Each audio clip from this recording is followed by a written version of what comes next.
So my brother from another mother was kind enough to send me Resident Evil 3 the remake over Steam for my birthday. I've played it, I like it overall, and we're going to talk about it. So here we go, the Resident Evil 3 remake. Resident Evil 3 Remake. No Nemesis in the title this time. So with this Go Play, I'm going to gloss over the story and characters as best I can. I mean, Resident Evil is like, what, almost 20 years old now? If you're watching something with a 260 some odd subscriber count, something tells me you know about the original Resident Evil 3. So mostly what I'm going to touch on is what is different from the original. That being said, let's get into this. Immediately, we have a departure from the original game. Instead of starting us off in the thick of it, we see Jill having a PTSD-induced nightmare. She wakes up and gets a phone call from fellow stars Brad Vickers that gets interrupted by Nemesis smashing through the wall. There's a tutorial segment guiding the audience through the outbreak that has apparently happened over the course of a couple hours. After the lengthy tutorial, we get a clear goal presented to us: get the tracks running properly so Jill, the UBCS, and some civilians can escape Raccoon City. So it's off to the subway control station, but as tends to be the case, we've got to do a little something on the side because we can't just waltz in and flip some switches. So Jill has to go to the power plant, get violated by some bugs, fix everything, and stroll back to the subway station when our friendly neighborhood Nemesis shows up again. At this point during your stay in Raccoon City streets, Nemesis will show up and chase you down. Once Jill makes her way back to the subway, she splits up from Carlos to lure Nemesis away. Because reasons. Jill runs around a bit and runs into Nemesis again, who is this time carrying a flamethrower. Jill has to fight him for real this time, and should have been doing this the entire time because, seriously, Nemesis as a boss is way easier than Nemesis as an environmental obstacle. Well, Jill wins, and Nemesis comes back for, I don't know what, round 5 at this point, with a rocket launcher. Well, turns out she should have stuck with Carlos the first time around because he manages to stun it long enough for both of them to get to the subway. At this point, Carlos has his own super secret mission he leaves for, and wouldn't you know it, Nemesis comes back. He destroys the train and kills all the other passengers. What a jerk. Carlos does his thing at the RPD, and Jill has to fight the Nemesis once again, but this time it's turned into a dog. After another round of Nemesis being far easier as a boss than as a thing chasing you around, Jill gets infected with the T-virus. Fun fact, this half-a-day time skip is when Resident Evil 2 happens. Carlos storms the hospital to get the vaccine for Jill, and once he saves her, he runs off to do something. I don't think it ever said specifically what. Jill, on the other hand, finds the not-so-secret entrance into the super-secret squirrel bioweapons research lab where she makes another vaccine and, wouldn't you know it, fights Nemesis again. Well, you kill him one more time after this for good luck, and the vaccine gets destroyed because you couldn't put it in an item box. Raccoon blows up, Jill and Carlos make it out. The end.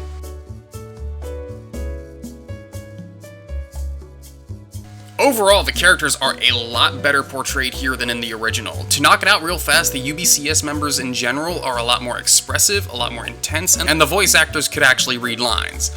Nikolai could maybe be considered the main villain of this title. Sure, Nemesis is running around, but Nikolai is making the conscious behind-the-scenes actions that make things worse for everyone else than they have to be. And credit to the writers this time around, because Nikolai is working for someone else besides Umbrella in secret. In the original, he was an Umbrella operative doing all the same stuff, like killing his own men and such, because Umbrella was just that evil and told him to do it basically to see what happened. In this, he's a double agent gathering Umbrella intel for someone else. Never says who, but knowing Capcom, it's probably the same unnamed organization Wesker was working for, I think, 4 games. I'm actually impressed with Jill. This is definitely the most accurate representation of an action policewoman that you'll ever find. At least since about 2014 anyway. She's tough but still has vulnerabilities. She's competent and well trained but still in over her head. And while she is in over her head and in an extraordinary situation, she's pushing forward because she has to get the job done. Seriously, this Jill comes the closest to women I've met in the military and law enforcement. And it's really hard to explain because they're the type of people you just kinda gotta meet to get what I'm talking about. But suffice to say, Jill is not a gender studies graduate acting in a way she thinks competent Carlos is a whole lot better too. He's got personality to him instead of just being a guy reading lines and told to sound like he's in danger. I enjoyed my time with him so much. I was very disappointed I didn't get to play with him more. He's witty, he plays off Jill well. I mean, there's nothing not to like about the guy. He's a good person working for a bad organization that didn't tell him the whole story of anything he's doing. Don't take that to mean he's naive. He's the same as Jill in the vein of being a realistically competent person who just didn't get all the information he needed to know.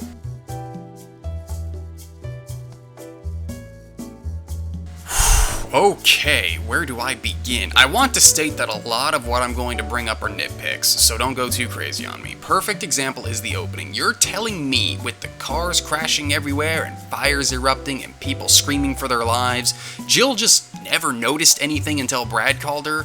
The original opening was way better. It's hit the fan and Jill is in the thick of it. Boom, we got it, we're good, let's play the game. Nemesis was also much smarter in the first. Go check out my first impression video I posted a couple weeks ago. I mentioned Nemesis could have killed Jill at least 3 times in the tutorial alone. He's very uncommitted to his job this time around. In the original, Nemi was after Brad and Brad led it to Jill, at which point if you ever get in a cutscene, Nemi either attempts to kill Jill but fails due to her ingenuity, or somehow disrupts her goals if he can't directly attack her. This one likes to pick up Jill and instead of just giving her the T to the face, opts instead to throw her around because the writers couldn't think of a creative way to get Jill out of a harrowing scenario. Nemesis was also way more difficult when he was chasing Jill throughout the city instead of as a boss. The first time I fought Flamethrower Nemi, I didn't have the grenade launcher and was running low on ammo, because I suck at the game, and was forced to knife the guy to death. Long as I kept bobbing and weaving through pallets, Nemesis couldn't land a hit, and I just had to wait for the generator to come back online so I could stun and stab. The game is also very short, and I get it, it's short, but it has multiple difficulties, so that helps replayability, but I'd much rather have gotten a well fleshed out B scenario where I play through all of Carlos's adventure. And this is just me, because Inferno and Nightmare mode do make enough changes and keep the game feeling fresh, but I'm not someone who replays a game for greater difficulty. I try finding something new I didn't see before when I go through a game again. So again, just for me, there's not much there after I beat it once on standard. The Resistance game it comes with sucks. Where is Mercenaries at? Resi 3 was the game that started the whole Mercenaries thing, and the remake doesn't have it? I played a few rounds on that and said to myself, I might as well just play Dead by Daylight. There's not even anything specific I can say bad about it, it's just generally a disappointing add-on to the game. Its very existence is a slap in the face. What my brother and I ended up doing was going on Resident Evil 6 and playing Mercenaries on that. Had lots of fun. I would really like some indication I'm doing damage to Nemesis on his boss fights. The first time you fight him as a dog in particular, I was never sure if my abundance of grenades was actually doing anything. I thought the only way I could damage it is if it was knocked off the wall and I shot the exposed Nemesis parasite. Not the case, I was doing damage the entire time, I just didn't know it. But at the same time, I'm not sure how to remedy this as I write out this sentence. You can't do a flash of light like Mega Man because that would break immersion, so yeah, I don't know. I just know I don't like it, but I'm going to leave it alone for now. You know what? I'm going to be really petty and go on Nemesis again. So, Nemesis originally, per the lore, is basically a tyrant with a parasite in it that makes it much smarter at the cost of some strength. So if a regular tyrant is at like a 10 strength and 5 intelligence, the Nemesis is at 8 strength with 50 intelligence. It can set traps, use weapons, and understands Jill's methods of escape and how to impede them. Nemesis didn't transform in the original until after it had been bathed in acid, at which point it becomes a blob with limbs. Makes sense. This Nemesis acts more like a G-type, which transforms pretty much how the plot needs it to. Nemi is on fire once, nothing. Nemi is on fire again in the game 2 minutes later, turns into a dog. Doesn't make any sense.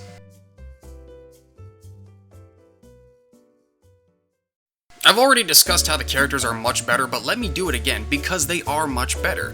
They didn't come off as teen comedy knockoffs like Claire's dialogue in Resident Evil 2 Remake, and they didn't have any super crazy villains either.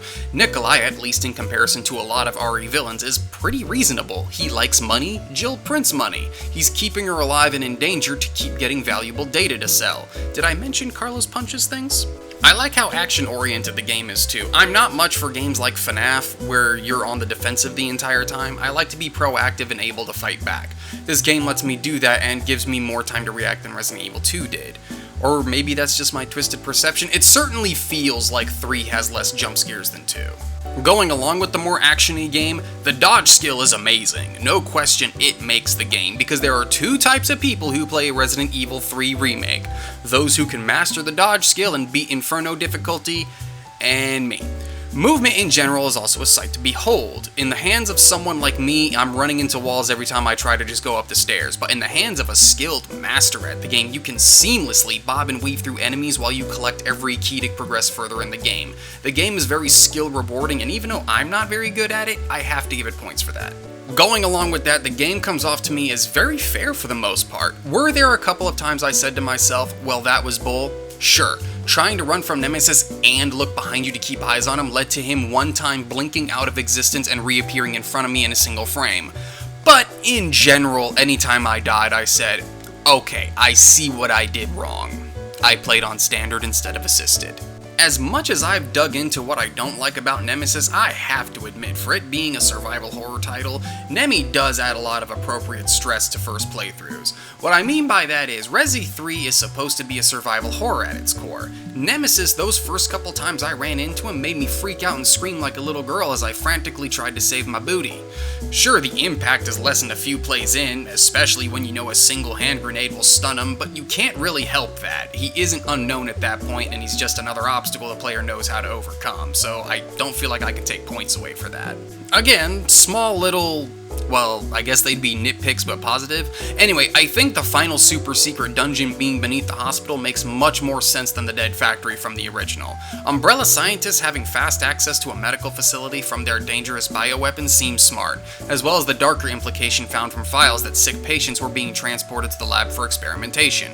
The Parcellus sword, if I pronounced it right, also makes more sense being where it's at as opposed to the original. Instead of this huge turbine-looking thing the size of a Connex box somehow being exactly where it needs to be for a future fight it couldn't have predicted, this big monster-killing gun that can be picked up and moved around looks like it's at a type of firing range that Nemesis just happened to attack us in. I think it plays off better. Resident Evil Remake 3, the third Nemesis, not within the title. Anyway, I definitely do recommend it. I looked through the script again, and I do definitely feel like I probably ragged on it a little more than maybe I should. But I want to stress again, a lot of what I was talking about in my personal problem section was mostly just nitpicks. Like, is it really that big of a deal that Nemesis seemed way smarter in the original than in this one? No, it was still a fun game. Bugged me a little bit, and I wanted to talk about it.